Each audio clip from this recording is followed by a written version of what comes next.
Many years ago, Adobe did something. They introduced a feature into Adobe Illustrator that changed my life. It's called Live Trace. It's now called Image Trace, but it was called Live Trace and it came along with Live Paint. What did it do? Well, think of it this way. You like to sketch. I love to sketch on paper with pencil, which isn't quite computer, is it? But I'm never giving that up. So I would sketch something out that was, well, I thought it was really cool. And I'd want to bring it into Illustrator and work with it as a vector. Now you could do it years ago, but you would do it this way. You would bring it in, put it in a layer, lock the layer, put a layer on top, use the pen tool, trace it out. Took forever, but it seemed worth it to me because I love sketching. When Live Trace came out, it changed my life because it allowed me to skip that step of using the pen tool and click a button and get a vector. That's what Live Trace is, which actually is Image Trace today. So we're going to talk about Image Trace. We're going to talk about tracing things like line art. Now you can trace photos, but you're going to have better luck tracing basically line art. We're going to talk about all the options. Then we're going to move into Live Paint. We're going to talk about colorizing artwork. And I want to tell you something. It's a whole lot easier in Live Paint than it is selecting objects and changing the fill and the stroke. And then we're going to work with Live Paint and something called gap detection. So you do a sketch, you convert it, and you've got a problem with it, you may be able to solve that problem with a click of a button. All that in this chapter, moving from raster to vector. Have you ever been introduced to something like really new and it is so cool it blows you away? Whoa, man, this is neat. And then, I don't know, a little bit later, you kind of come down and sober up, if you will, and go, well, it is cool, but why do I need that? Kind of like having a really expensive car, hundreds of thousands of dollars, as opposed to having just a regular old car. And you come to the conclusion that they both get you to the same place. One's just kind of neater to get you there, I guess, something like that. And I'm probably getting off track. What I want to talk about is the tracing features in Adobe Illustrator. You got Paint and you've got Trace. And when I first saw them years ago, they came out in like CS1 or 2, it was kind of like, whoa, man, is this absolutely awesome. I can take like this photograph right here, and that's what we're going to do, and I can convert that thing into actually a vector. Wow, that's pretty cool. Then when I kind of came down from there, I looked at it and said to myself, well, why am I doing that? I mean, what's the purpose of converting it to vector? Now, vectors are resolution independent, but you're still stuck with whatever the image is, even if it is a vector. They are awesomely complex. They can have tens, if not hundreds of thousands of anchor points. But you do have the ability in the conversion process, I suppose, of a photograph to do things like maybe use some Illustrator type effects on it. So there are some advantages. But to be honest with you, in the world we live in today, converting complex photographs into vectors is not really what we do with Trace. We'll talk about actually a better way to use it in the next lesson. But let's look at this one. Now, I am in trace1.ai. It's in your working folder. And this is a photograph of some flowers. They did have things in them that you don't see. There was a fence back here, all kinds of things going on. And basically, I did something. And this is really important if you're working in Trace. You want to get rid of stuff you don't want. It's just going to gum up the works in a sense. So I did go into Photoshop. You don't have to, okay? You don't have to. But if you do, it's going to help. So I've got the flower isolated. I spent some time in Photoshop masking it out and getting it exactly the way I wanted it to be. So in a sense, I'm only one click away from doing this. If you select it, I've got the selection tool here. If you select it, you will see up here the word Image Trace. Now, if you're using earlier versions, it might say Live Trace, and it has gotten better in every version.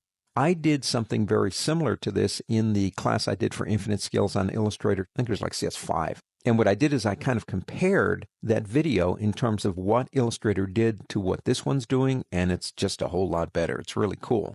But if you select it, you should see Image Trace right here. Now, you can get it under the word Object, too, and go into Image Trace Make here. Let's just use the button, because it will be there. Go ahead and click it. Now, the default that it does is kind of like a sketch, black and white.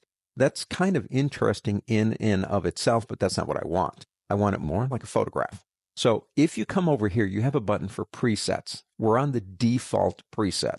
If you click here, that little button, you can see some of the other defaults, and I'll show you how to make your own. For example, we have 6 colors. Now, that's not too bad. It's kind of cool. Looks like a piece of clip art. Let's do this. Let's go into shades of gray. Now, it does take a little bit of time for it to do its thing. That's not too bad. Now, let's do this. We are right now still working as a tracing object. In other words, it technically isn't vector yet. It functions and works as vector, but we can't control it with things like pen tools or do things to it. It's still in a world between the raster and the vector. So we can still come up here and we can try different things. And I'll talk about up here, we do have a tracing panel, and we'll talk more about this later, where we can control the exact image itself. Up here, you've got the view of the tracing result. Now, if I click here, you can see the tracing result with the outlines that make it up. Look at all that stuff. If I click here, you can see just the outlines. And if we come here, we've got outlines with the source image. Or if you want to go back to the source and look at that, you can. Let's go back into tracing result. I'm ready to work on this image as a vector. So I have to do one more thing. But when I do that, it is then a vector, and I lose this kind of micromanaging control that tracing does. Click Expand right here. That's it. It's now a vector. Now, one other thing, I don't want this white. But since this is a vector, these are all individual pieces. But this right now actually is grouped together. So let's do this. Go to Object and select Ungroup. Now, you may have to do it twice to get rid of everything. Now, if I pick up, say, for example, my selection tool, and I get into this area right here, you'll notice if I delete it, I'm deleting just that white area. And incidentally, that background is separate. That's in this layer here. Let me go ahead and lock that like that so we don't accidentally get into it. Now, you will notice if I come over here, we're dealing with something that's vector, which to me is absolutely amazing when you think about it. Now, it's complicated. Why am I doing this? Well, in this case, I'm not sure exactly why I'm doing it, because I think I could do everything I wanted to as a raster. So let me undo those two things. Tell you what, let's regroup it. Let me go ahead and select it all. And let's put that together again before I get into trouble and move something I shouldn't. Let's just do something for fun here. Let me move this a little bit more over here and hold the Alt key. That's the Option key on a Mac. Alt in Windows make copy. So we got two of them. Select this one. Go up to the word Window and go down to your Pathfinder panel. Love those things. And click the first one, which is Unite. Put it all together. Now, as you can see, it put it all together like one big piece, like a shadow or something. We don't need this anymore. Let's click that little X and close it. Change the color of this one to something else. Choose a color. Now, let's put these two back together again so they're right on top of each other. And I'm going to basically select them both. Go into the Align button right here. Makes it easy to get to. Left, right, up, and down, here and here. And they should be exactly, precisely on top of each other. Now, in the top one, which is now a vector, go ahead and select it. And go over to our transparency where we have our blending modes and change that to overlay. Overlay is one that will overlay the colors in a sense. So now you have something like that. The truth about that is, though, I could do this without ever doing a conversion into vector. Vector, actually for photography, does in a sense have a limited use, to be honest with you. But it is the future, probably, according to most people, of what photography is going to become. And someday you will have a camera, a digital camera, shoots vector images. Now think about that for a minute. We're at the beginning stages of this transformation if it ever happens. But once you do that, you have resolution-independent photography. And the word pixels and resolution will be taken out of our dictionary even when we work in programs like Adobe Photoshop. That's pretty interesting. Let's go ahead and close this one out. And in the next lesson, I'm going to give you, I think, a better reason to use the tracing options. Go into your work folder and open up lineart.ai. And let's kind of move a little bit forward. In the previous lesson, we converted a photograph. To me, that's still limited in what we can do with it once we've done the conversion. It makes these tremendously complicated documents with tens, if not hundreds of thousands of anchor points, all kinds of stuff going on. It's impressive. But again, it's why are we doing it? Here is a more practical approach, and that is line art. And that's what most people do with this trace. I sketch a lot on paper, always have, always will as far as I'm concerned. But my problem was when I wanted to convert it into line art, and this was years ago, I would scan it, bring it into Photoshop, clean it up if it needed it, save it, bring it into Illustrator, put a layer on top, lock the bottom layer with the image, and use my pen tool and sketch it out. But it was worth it to me because I wanted to keep sketching. All that's gone now. Watch this. Actually, let's do this. Let's bring this guy over here. I have the selection tool selected. Hold the Alt key down, that's the Option key on a Mac, Alt in Windows, make a copy, and put it right next to it, right side by side. Now let's go ahead and zoom in on these guys. Now you can see the pixelated nature. I purposely scan this one as low resolution. I don't usually do that. I usually scan around 300 and then bring it into Illustrator. It would look somewhat smoother. But vectors can't do pixels, okay? They do vector lines. Now watch this. Pick up your selection tool, and let's do the one on the right. Just click it to select it. We're one click away, image trace. Keep your eye on this one when I click this button. It's amazing. Look at that. That's beautiful. Now let me bring that down just a little bit. The default, basically over here, default on preset, is sketch or line art. And the reason being is, well, that's what most people use it for. Now, we do have, again, other options. There is one down here called line art. Now, keep your eye on the one on the right because it will change, and you might not notice it if you're not looking at it. So keep your eyes on the one on the right. See how it made the lines even more defined? But I could blow that thing up now to as big or as small as I want to. Wouldn't make any difference. The line art itself is set. It is now a vector. Now, if we're ready to go, vector, don't forget, we click up here on the word expand. Turn it into a full-blown, full-fledged, with all the rights and privileges of vector, expand it. And there you go. If you are working a lot with line art, see, these are all lines, this is a more logical thing to do and work with because it can take your sketch and turn it into a beautiful piece of line art. So if you're looking for an answer to the question of why am I doing this, I wouldn't look so much at photographs as I would things like sketches and line art. That's where the power is. Go ahead and go into your working folder and reopen the one we used in the previous lesson called lineart.ai. Let's start with this one again and start from scratch. Let's begin by basically selecting it and live tracing it up here, or image trace. It used to be called live trace. Okay, so there we are. We are now in the middle, kind of like in this netherland between original raster and vector. But it's not exactly what I want, and none of the defaults are really giving me what I want. So we go to this button right here. That button gives me image trace options. Now the options up here, these are default just like right in here. You had like outline, black and white. You could try those, but you could also do them right here. If we wind up making something, let me select that again. If we wind up making something that basically is something we like, based on our style of drawing, the thickness of the lines we produce when we're working with pencil or whatever, we come up with a really cool way to work, we can always click this button right here and save it as a preset and come back to it. That's kind of nice.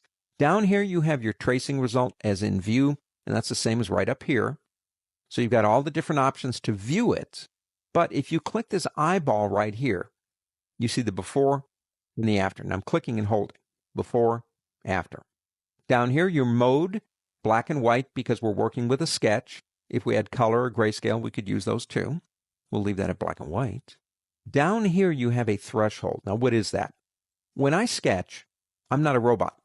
My lines get thinner and thicker. They get lighter and sometimes darker based on my pressure of the pencil against the paper. What threshold will define is how dark it has to be defined as a line. So if I come in here and go ahead and grab and pull this way, watch what happens. I'm saying less. Okay, if I go this way, I'm saying more. If I go all the way, watch what happens. Everything's fair game, and we don't want that. Let me bring that down to about there or so and let go, and I like that. I'm happy with that threshold. We have 68 paths, 2 colors, black and white, and 1,518 anchor points. That's a lot of anchor points when you think about it, but I have seen that number on photographs over 100,000. Now, what does that mean? That makes it extremely difficult to be printed because remember what happens.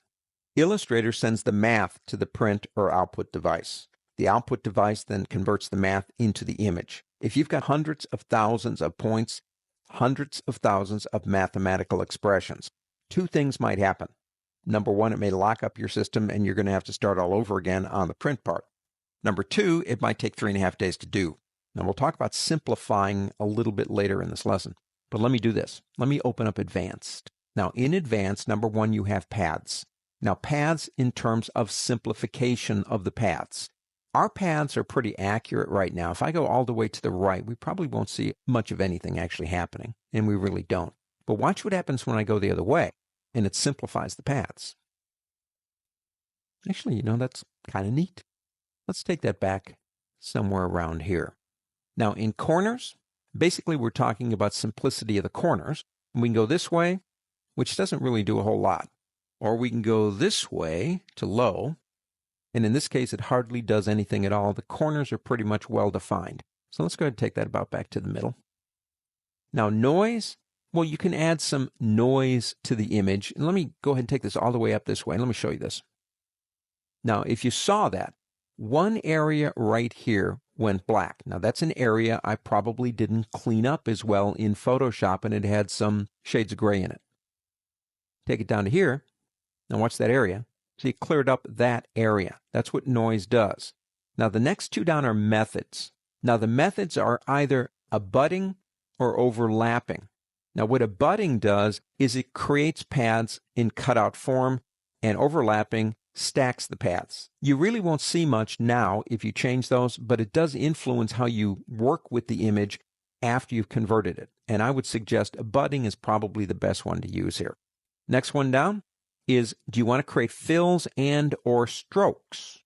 Some of these lines may not actually be strokes. They're thick enough, the computer says they must be a fill. I'm going to fill them with black. So let me turn on strokes and then come over here and turn off fills as soon as it gets done. See those areas that went away? Let me turn them back on and off again. And then turn it off. Those were areas that it defined as a fill. Now all we have is strokes. Usually when I'm working on an image for trace to outline, that's the way I want it. I don't want fills, I just want strokes. Now the strokes here are defined by thickness. If I move this item down, say to, well, lower number, watch what happens to our image. It begins getting less because I'm saying strokes have to be 6. Now if I take that back up to, say, 10, we should get more stuff.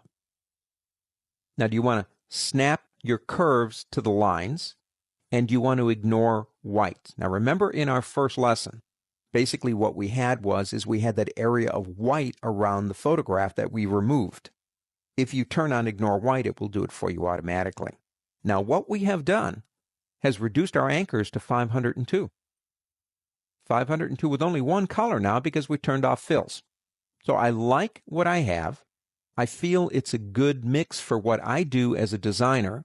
And I come up here and I say, well, save it as a new preset. Next time you need it, it will be in that list. Let's say we like this. Let's go ahead and get out of here. Let's go ahead and expand it, meaning we're ready to go. And there it is. Now you say, well, it's still got 500 anchor points in it. That's kind of a lot. If I had done this with a pen tool, I bet I could have done it with a lot less. And I agree, you probably could. How do we simplify something like this if we feel it's necessary? Well, select it after you've expanded it. Go up to the word object on the pull-down menu, go to Path, and select Simplify. Now in Simplify, let's turn on the preview. This one now only has 171, but you can see the difference. It really did influence the shape itself. So I can't go down that far with this option. So I'm going to turn preview on so we can see it. Let's go in and change our precision on our curves. Let's raise that up. And a little bit more on angle threshold. Again, if we turn that on or off, that looks pretty accurate. But we have successfully reduced the number of anchor points almost by 50%. Click OK. Well, there you go. It started out as a sketch simply on paper. After a scan, a little time playing around with it in Photoshop, bringing it into Illustrator, it is now a resolution-independent vector graphic as if I had designed it directly inside of Illustrator. That's the primary purpose of using trace, in my opinion. So far in this chapter, we have been looking at something called image trace. Now, it used to be called, actually years ago when it was introduced, live trace. And it was introduced with another tool called Live Paint. Now, back then, Live Paint and Live Trace worked hand in glove. They worked together. As the system evolved, they became more separate. The name was changed to Image Trace, I think partially just to make sure we know it's a separate tool. And Live Paint is still Live Paint. But what does it do? Live Paint will take any object. It doesn't have to be Live Trace. It's just an object. And to prove that, I've got a document open called livepaint101.ai. It's in your working folder if you want to follow along. These shapes were drawn with just plain old Adobe Illustrator drawing tools. I've got a circle. I've got two squares balancing precariously on a rectangle down here, and they are separate shapes. I've got this hodgepodge over here of a bunch of shapes. Let me go ahead and put those back together with undo. And then I've got two ovals down here. Let's start with the circle. Now, before we do anything to it, go over to your eraser tool and go into your knife.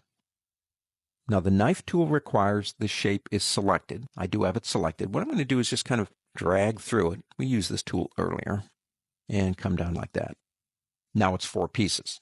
Now let's talk about Live Paint. The tool itself is hidden under this tool right here, which is your shape builder. Let me go ahead and tear that off so we can see it. And while we're here, let's bring over our swatches since we're going to be using them.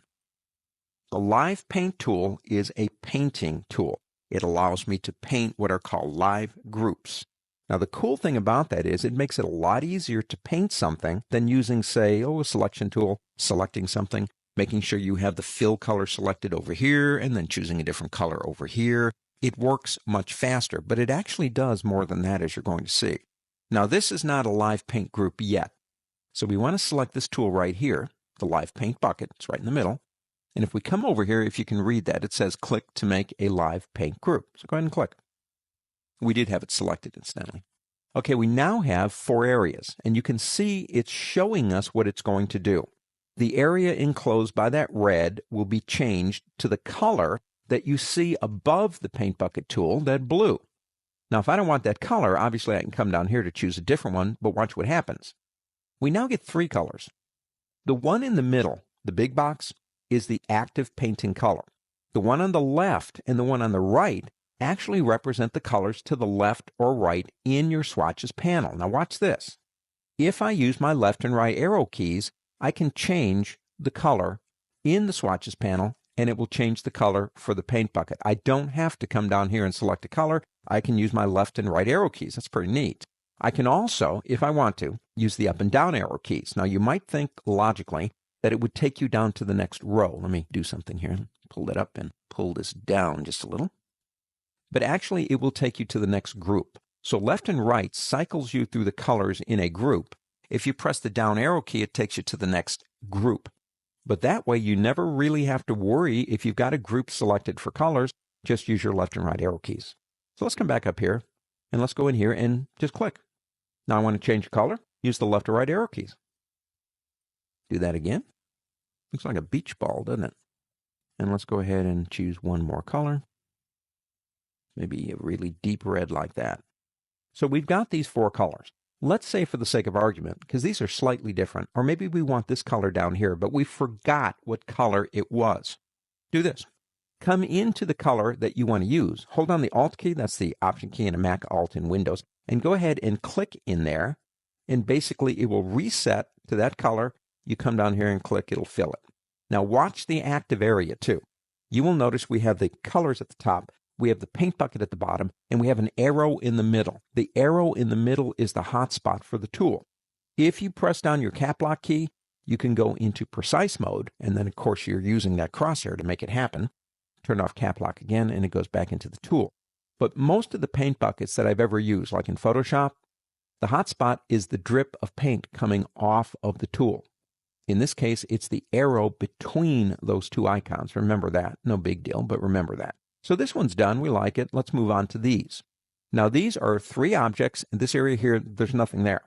So we can't fill that with a color. Now, the first thing we should do is select them. I'm going to use my temporary selection tool. Let's hold down the Control key, Command on a Mac, Control on Windows, and you get a temporary selection tool in a sense, and we can select. Now we'll click to make a live paint group. Same idea. We get into these different areas, and we use the left and right arrow keys if you want to change the colors. But what about this area in here? Check this out.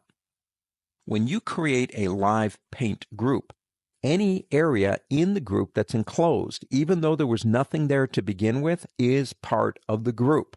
If we didn't have the live paint tool, we would have had to have put an object in that area in order to fill it. So that's kind of a neat feature of the tool. Let's come over here, use my Control key, Command on a Mac, and Control on Windows, and let's go ahead and select these guys. Now see how they all interconnect? Understand something. Each one of those areas is now separate. So if I come over here and begin painting, notice it fills that area based on the connection between all of them. This area over here, let me choose a different color, becomes a different area. This is a different area. This is a different area. This one over here, let me go ahead and select. You can see the area actually by simply seeing where that red is. And it creates all of these different areas. Now, we haven't converted these back out. These are still, all three of them, live paint groups. If I come over to my selection tool and select it, you can see the large anchors indicate it is still a live paint group. Now, if there's no reason to break it out of the group, it will still function normally when it prints. So, I mean, there's not really a big deal there. But if we do go up to the word object and go into live paint, we can say expand. Now, when we do, understand that was one big block before, but now it's pieces. Let me go ahead and ungroup that so you can see this. We come back over here again, see each one is a piece now. So not only did the live paint group allow me a very down and dirty way to colorize objects, it also interacts with those objects in a sense and cuts them into pieces. Now the same thing would be true down here. Let me go ahead and select these two and go ahead and go into live paint bucket and click. The one other thing I want to show you down here just real quick is we're not stuck to solid colors, if you will. We can use gradients if we want. Doesn't matter what it is, even patterns. The live paint bucket will allow you to very quickly, down and dirty, edit and fill areas with color with the click of a button. And don't forget the shortcuts, left and right arrow keys, holding the Alt key, Option on a Mac, Alt in Windows to change the color based on something already in the object. It's a fun tool to work with, obviously, but it's a very quick and efficient way to colorize objects in Adobe Illustrator.